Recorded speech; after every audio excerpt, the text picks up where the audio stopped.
بسم اللہ الرحمن الرحیم لا اقسم بیوم القیامہ۔ السلام علیکم ناظرین، میں امید کرتا ہوں آپ جہاں کہیں بھی ہوں گے اللہ کے فضل و کرم سے خیریت سے ہوں گے۔ دا ڈے آف ججمنٹ، یوم القیامہ کے چھٹے حصے کے ساتھ آپ کی خدمت میں حاضر ہوں۔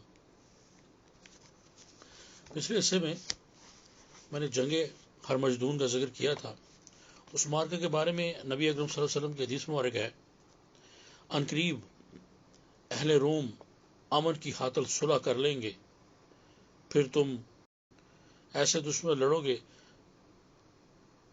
جو ان کے وارے ہیں، تم سلامت رہو گے، مال غنیمت حاصل کرو گے، پھر تم ایک ٹیلوں والی چراگاہ میں قیام کرو گے، پھر رومیوں کا ایک آدمی کھڑا ہو کر سلیب بلند کرے گا اور کہے گا سلیب غالب آ گئی۔ اس کے بعد ایک مسلمان کھڑا ہو کر اسے قتل کر دے گا، رومی عہد توڑ دیں گے، پھر خون ریز جنگیں ہوں گی، وہ تمہارے خلاف 80 جھنڈے تلے جمع ہوں گے اور ہر جھنڈے تلے 12,000 کا لشکر ہوگا۔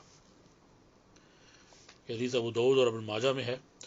یعنی اس حدیث بات کی وضاحت ہو جاتی ہے کہ 2 جنگیں ہوں گی، پہلے ہرمجدون کی عالمی جنگ جس کا تذکرہ ہوا، اور دوسری کو الملاحم یا المحمد الکبریٰ کہا گیا۔ یہ مارکہ ہے جو ہرمجدون کے بعد مسلمانوں اور رومیوں یعنی عیسائیوں کے درمیان تب ہوگا جب وہ عہد شکنی کریں گے۔ احمد اور ابو داؤد میں ام سلمہ رضی اللہ عنہ سے روایت ہے کہ آپ صلی اللہ علیہ وسلم نے فرمایا کہ ایک خلیفہ کی موت کے وقت قوم اختلاف کا شکار ہو جائے گی۔ ایک آدمی بھاگ کر مدینہ سے مکہ چلا جائے گا، اس کے بعد مکہ سے کچھ لوگ آئیں گے جو اسے زبردستی باہر نکال کر رکن اور مقام ابراہیم کے درمیان اس کے ہاتھ پر بیعت کر لیں گے۔ مسلم نے ام سلمہ رضی اللہ عنہ سے روایت کی ہے کہ آپ صلی اللہ علیہ وسلم نے فرمایا کہ پناہ لینے والا بیت اللہ کی پناہ لے گا، اس کی طرف ایک لشکر بھیجا جائے گا، ابھی وہ وہی ہوں گے کہ لشکر زمین میں دھنس جائے گا، یعنی امام مہدی کعبہ شریف میں طواف کر رہے ہوں گے کہ لوگ ان کے ہاتھ پر بیعت کریں گے اور پہچانیں گے وہ یہی مہدی ہے۔ رکن اور مقام ابراہیم کے درمیان وہ لوگ ان پر بیعت کریں گے جن کے پاس نہ کوئی قوت ہوگی، تعداد نہ ہی ساز و سامان۔ وہ کعبہ شریف کی پناہ لیں گے، ان سے لڑنے کے لیے مسلمانوں کا ہی ایک لشکر مکہ کا رخ کرے گا، لیکن مدینہ سے کچھ فاصلے پر ذائل خلیفہ کے مقام پر یہ لشکر زمین میں دھنس جائے گا، اور جو 1-2 لوگ بچیں گے وہ باقی لوگوں کو اس واقعہ کی خبر دیں گے۔ یعنی ظہور مہدی کی یقینی علامت ہے کہ ان سے لڑنے کے لیے آنے والی فوج رستے میں ہی تباہ ہو جائے گی۔ یہ دیکھ کر لوگ گروہوں اور جماعتوں کی شکل میں ان کے ہاتھ پر بیعت کریں گے۔ شام کے ابدال اور عراق کے اولیاء اور نیک لوگوں کی جماعتیں ان کے پاس آ کر بیعت کریں گی، اور ہر شخص پر ان کی بیعت واجب ہوگی۔ میں یہاں یہ بات وضاحت کرتا چلوں کہ اس بات کا تعین دشوار ہے کہ امام مہدی کا ظہور کس جانب سے ہوگا۔ حافظ ابن کثیر اپنی کتاب الفتن والملاحم میں قطعی رائے دیتے ہیں کہ امام مہدی کا خروج مشرق سے ہوگا، جبکہ امام قرطبی اپنی کتاب تذکرۃ القرطبی میں کہتے ہیں کہ امام مہدی کا ظہور مغرب سے ہوگا۔ جبکہ ایک روایت جیسا کہ میں پہلے بیان کیا کہ خلیفہ کی موت کے بعد اختلاف ہوگا تو مدینے کا ایک شخص بھاگ کر مکہ چلا جائے گا اور یہی مہدی ہوں گے، مگر اللہ کی خاص حکمت عملی کے تحت یہی مناسب ہے کہ ان کے خروج کی جگہ اور روانگی کے مقام کو خفیہ رکھا جائے تاکہ قیام گاہ دشمن کی اذا سے محفوظ رہے۔ حضرت ام سلمہ جو رسول اللہ صلی اللہ علیہ وسلم کی زوجہ محترمہ ہیں بیان فرماتی ہیں کہ حضور اکرم صلی اللہ علیہ وسلم نے ارشاد فرمایا، خلیفہ کے انتقال پر باہمی خانہ جنگی شروع ہو جائے گی۔ اس وقت ایک شخص مدینے سے بھاگ کر مکے میں چھپ جائے گا، غالباً یہ اس لیے ہوگا کہ لوگ اس کی طرف دیکھ رہے ہوں گے۔ اس کرائسس میں اس شخص کو آگے بڑھ کر کوئی رول ادا کرنا چاہیے، یعنی کوئی ایسا شخص جس سے توقع ہو کہ وہ میدان میں آ کر لوگوں کی رہنمائی کرے اور وہ ان سے بچ کر اور جا کر مکے میں چھپ جائے گا۔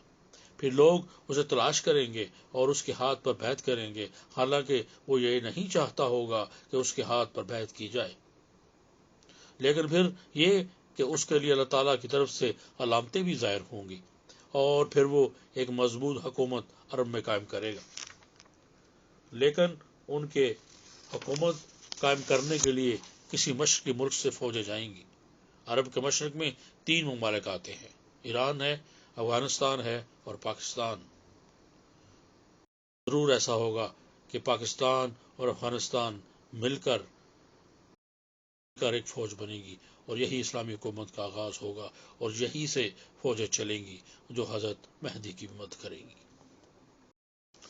حضرت ابو اسحاق سے روایت ہے کہ حضرت علی رضی اللہ تعالی عنہ نے اپنے بیٹے حسن رضی اللہ تعالیٰ عنہ کی طرف دیکھتے ہوئے فرمایا کہ میرا یہ بیٹا سردار ہے، جیسا کہ رسول اللہ صلی اللہ علیہ وسلم نے فرمایا تھا کہ ان قریب اس کی پشت سے ایک شخص پیدا ہوگا جس کا نام تمہارے نبی پر ہوگا، اخلاق و عادات میں نبی جیسا ہوگا لیکن صورت شکل میں مناسبت نہ ہوگی۔ اس کے بعد حضرت علی رضی اللہ تعالیٰ عنہ نے اس شخص کے عدل و انصاف کا واقعہ بیان کیا۔ امام مہدی کا ظہور ایک ایسا موقع پر ہوگا جب مسلمانوں کے خلیفہ کا انتقال ہو جائے گا اور اس کی جگہ خلیفہ مقرر کرنے کا معاملہ درپیش ہوگا اور لوگوں میں اختلاف پیدا ہو جائے گا۔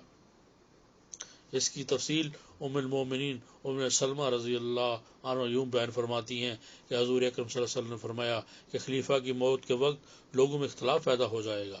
اس موقع پر ایک شخص مدینہ منورہ سے نکل کر مکہ کی شریف کی طرف بھاگے گا، اہل مکہ اس کی خلافت کے لیے نکالیں گے، تاہم وہ اس معاملے کو ناپسند کرتا ہوگا۔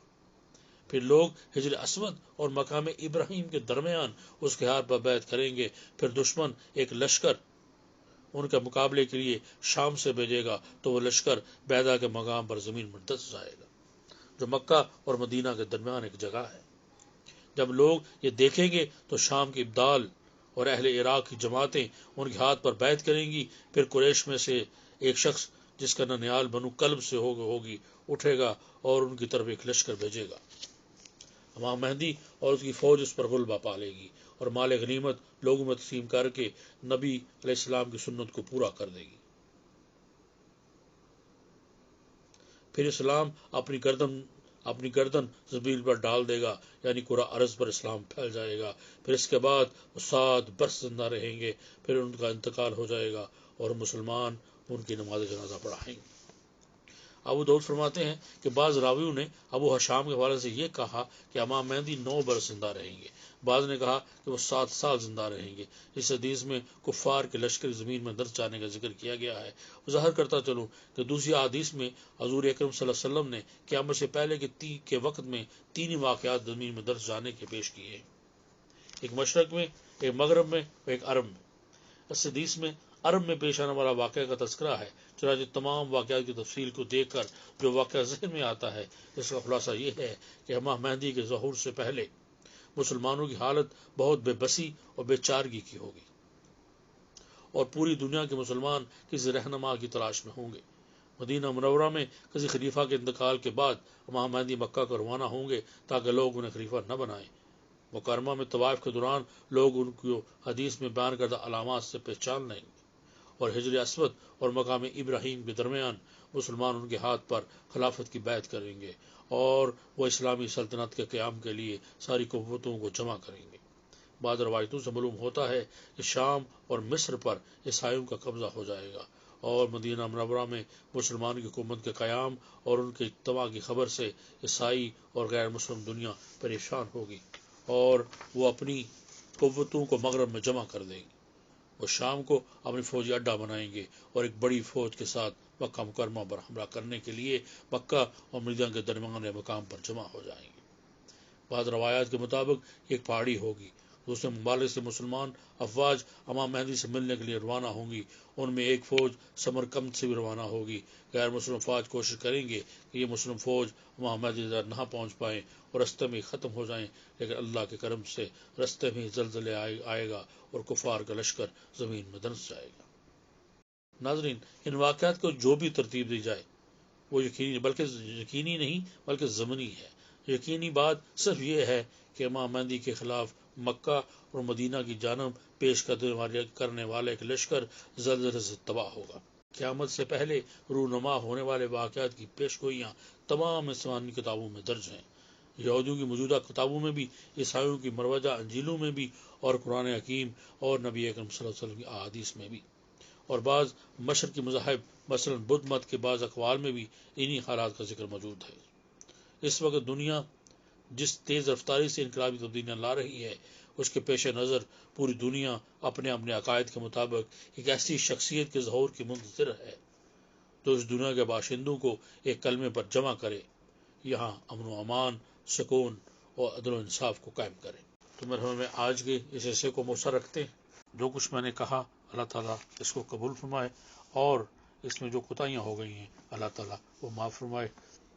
اجازت دیجیے، پھر انشاءاللہ اگلے حصے کے ساتھ ملاقات ہوگی۔ اپنا بہت خیال رکھیے اور مجھے بھی دعاؤں میں یاد رکھیے۔ اللہ حافظ۔